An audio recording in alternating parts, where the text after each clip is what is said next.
Hi, I'm Kanya. And yes, this is me on top of a skyscraper in Chicago. And that is a massive storm coming in my direction.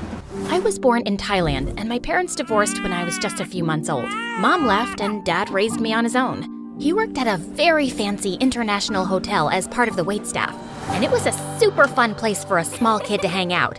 I spent days playing in the pool, learning to say hello in a million different languages, and every time I was hungry, I just had to turn my puppy eyes to the cook. Here, the clients didn't even touch it. They said the salad was too green. When it was too warm, Dad and I would go to the roof, eat khao lam, and watch the stars. Wow, they're still bright. It almost looks like it's day. But the brightest star is sitting beside me. Aw, Dad. You'd think I'd miss Mom, but Dad was extra caring. Every morning, Dad made pancakes and braided my hair. He also fought Cook to have first dibs on the hotel's lost and found box. And if there was something super nice, like that shiny pink bag both Cook and I wanted, they ended up pulling each other's hair. I wanted to do something nice for Dad, so when his birthday came up, I broke my piggy bank to get him a present. But I barely had anything. Well, just enough to buy a cheap lottery ticket. It's okay if I don't win. It's the thought that counts. But as the announcer read the lottery numbers, Dad's eyes grew bigger and bigger, and then he let out a loud scream. We had actually won the freaking lottery! Dad knew his greedy relatives would come after him like bees to honey when they found out about his new wealth. So he decided to move to the US with me, and we settled in Chicago. I was 12, and my life had turned upside down overnight. America was cold, and I wasn't used to Western customs. The first time he took me to a fancy restaurant, there were so many knives, forks, and spoons. What do you mean I can't eat spaghetti with chopsticks? They're noodles! But the biggest change was my dad. He invested the money in very successful startups, and we went from being really rich to filthy rich, and we moved into a massive mansion. Anything you want, you let Sebastian know, and he'll get it for you. Sebastian was Dad's personal assistant, and he was glued to his side. Every time I wanted to spend time with Dad, Sebastian was there too, tall and serious like a scarecrow in an expensive suit. He even went with us to the amusement park and followed us on the roller coaster. Does he really have to be here? Yes, I need him to hold my tie down so it doesn't flap in the pictures. Gosh, just buy a tie clip. I wanted Sebastian gone. I started giving him impossible tasks, so when he failed, Dad would get rid of him. Sebastian, I want a copy of the next BTS album, the unpublished one. Sebastian, I want croissants every morning, fresh from Paris. But Sebastian always delivered.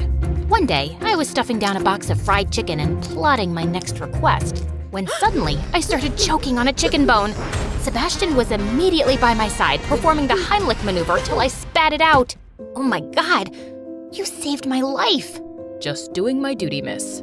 After that incident, I started warming up to Sebastian, thinking of him as my grumpy guardian angel / fairy godmother. When I started high school, I was nervous about whether my new classmates would like me or make fun of my accent.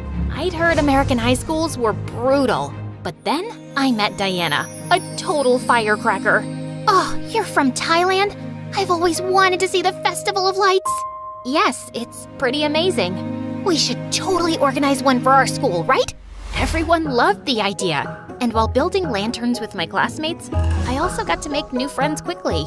As we watched the lanterns float into the sky, I was so happy to bring a piece of my culture to my new home. Diana became my partner in crime. She introduced me to a world of karaoke nights, greasy hamburgers, baseball games, and sleepovers. We spilled secrets about our crushes and talked about my upcoming 16th birthday. You know your dad is planning a massive Sweet 16 party, right? To be honest, I don't really care about a big party. I'd rather do something meaningful, you know? Sebastian helped me organize a day of volunteering with my friends at the local animal shelter. Dad, however, couldn't help going overboard. He donated a new building to the animal charity, complete with VIP grooming stations. I guess even the three-legged half-blind cats deserve a blowout. And they look great on my TikTok. Here, let's grab a selfie. At the end of the day, Dad rolled in the biggest cake I'd ever seen. But suddenly, he tripped and fell face forward into the cake. After a moment of horrified silence, I started laughing. I guess now everyone knows how sweet you are, Dad. He laughed too, and I hugged him, getting frosting all over myself. Best birthday ever! But the very next day, Dad was dropping me off at school when our limo got surrounded by police cars. An officer handcuffed my dad as half the school watched and recorded videos. You're under arrest for fraud. What? That's impossible. As the police took him away, I frantically called Sebastian, but I couldn't get through. Please, pick up, Sebastian. You're the only one who can fix this. Pick up, pick up. When the police released Dad without charges and without money, he told me Sebastian had transferred everything into offshore accounts, disappeared, and left us with a mountain of debts. We weren't the first family he'd stolen from. He was a con man wanted in 17 countries. This is all my fault. I should have never trusted him. I have a lot of friends. They'll help us out, Dad. But I was so wrong. And I discovered that at Diana's doorstep. Wow, you really have some nerve showing up here. What? Oh, you thought we could still be friends? Your dad's a criminal. And who knows what you've been up to? Before, you were rich and exotic. Now, you're poor and toxic. So scram. She tried to slam the door shut, but I pushed her in so hard that she fell on her butt. My dad's not a criminal. Then he's an idiot who got scammed by a butler. I left before I ended up punching her stupid face. I couldn't believe I ever thought of that snake as a friend. Luckily, not all of my friends were as horrible. One helped Dad find a job as a night guard, and another let us stay in her uncle's apartment. I moved to a public school, and things were not so bad, except for one thing. The debt collectors. They hounded Dad and even followed me everywhere. One even pretended to be a teacher to get into the school and took my bag. Hey, give me back my bag. You mean my bag? Where's the money, girl? Are you stupid enough to think I carry it around in my school bag? Sebastian took everything, and we're broke, you moron! I don't believe you. Tell your dad to return our money soon, or things are gonna get a lot worse. Of course, I didn't tell Dad. He was already crushed and looked worried all the time. The only time I saw him smiling was when I sent him a selfie I'd taken of us on our old hotel roof. We didn't have much in Thailand, but we were happy. I just had to remind him that happiness was possible here too, but I didn't know how to do that. But then a few months later, I was working part-time at a coffee shop when I overheard two customers chatting about an upcoming meteorite shower. That's it! Dad loved the stars. If I took a picture of the falling stars, it would remind him of us on the rooftop of the hotel in Thailand. It would cheer him up for sure. Chicago boasted a towering skyscraper, over 100 stories high. The roof, reserved for the top floor hotel clients, was just the spot I needed.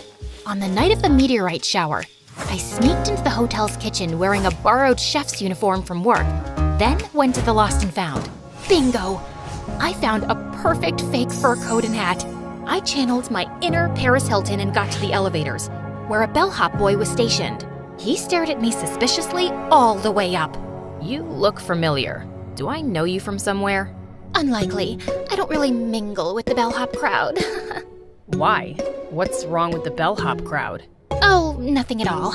I'm sure your family's very proud of you. Your mother must have dreamed of a future for you where you press buttons for a living. He turned away silently, and I hopped out of the elevator as we reached the top. I felt bad that I'd offended him, but I was just selling my rich brat role. The view from the top was amazing, but the wind was incredibly strong. As time passed, it intensified, and a thunderstorm loomed on the horizon. Just as I was about to give up, a multitude of shooting stars lit up the sky. I took countless pictures before running back home, and I burst through the front door. Dad, look! Dad! I stopped short when I saw the whole place had been trashed. I ran into the kitchen where I found a strange woman looking anxious. Who are you? What happened here? And where's my dad? Oh, thank God you're here. Kanya, I'm your mother. What the what now? I didn't even know she was American. I know you don't remember me, but your dad asked me if I could take care of you, so here I am. Excuse me? You're about 16 years too late. I'm sorry. I was so young when you were born, and your dad and I didn't really work out, so I thought leaving was the best solution. I knew he'd take good care of you. You're right. He did a great job and I want him back. I ran out and called my dad crying. I'm sorry it has to be this way, sweetie.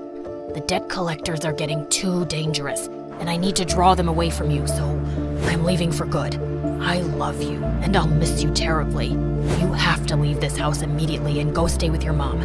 And you have to do what she tells you. I may not be able to call or text you again. No, Dad, wait! But he had already hung up.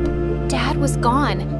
And now I had to leave my house and my school and go live with this stranger at the other end of the city.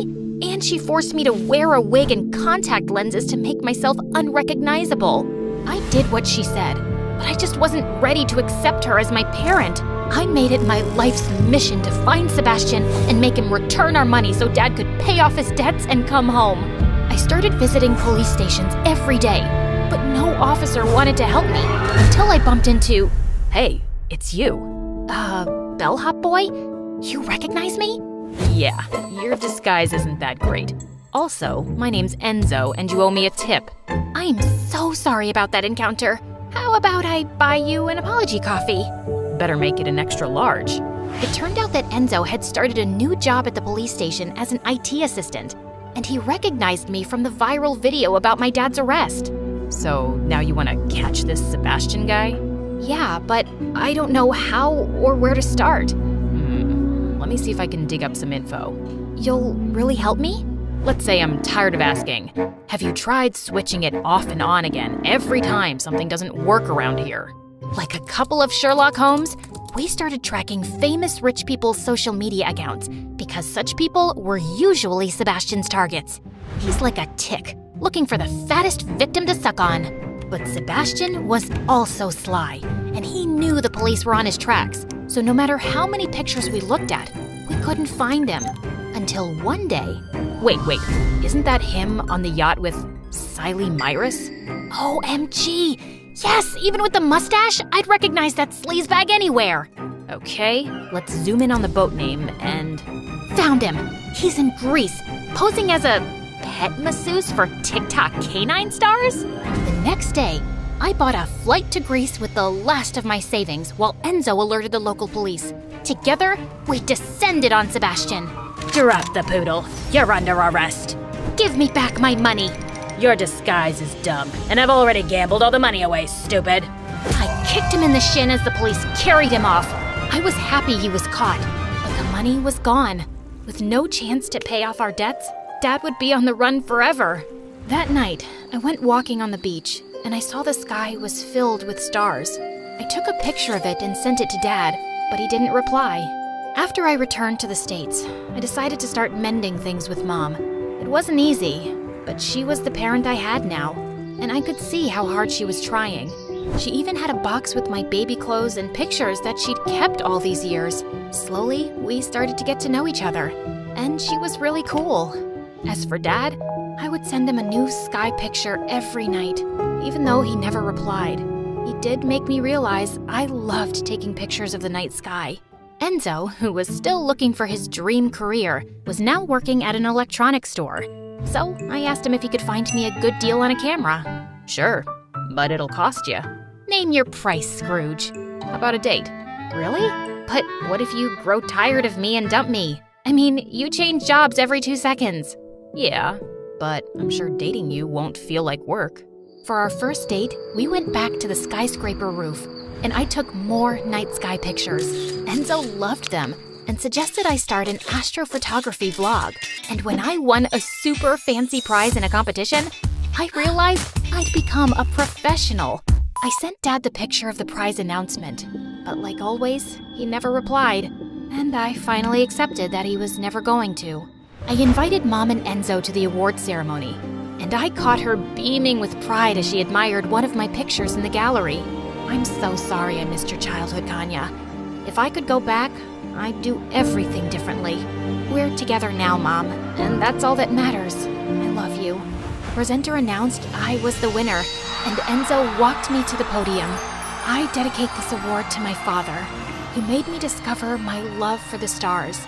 All the pictures I take for you. I miss you. As I stepped off the stage and hugged Mom, I let out a tiny gasp. One of the waiters in the room was smiling brightly at me. and he was unmistakably my dad.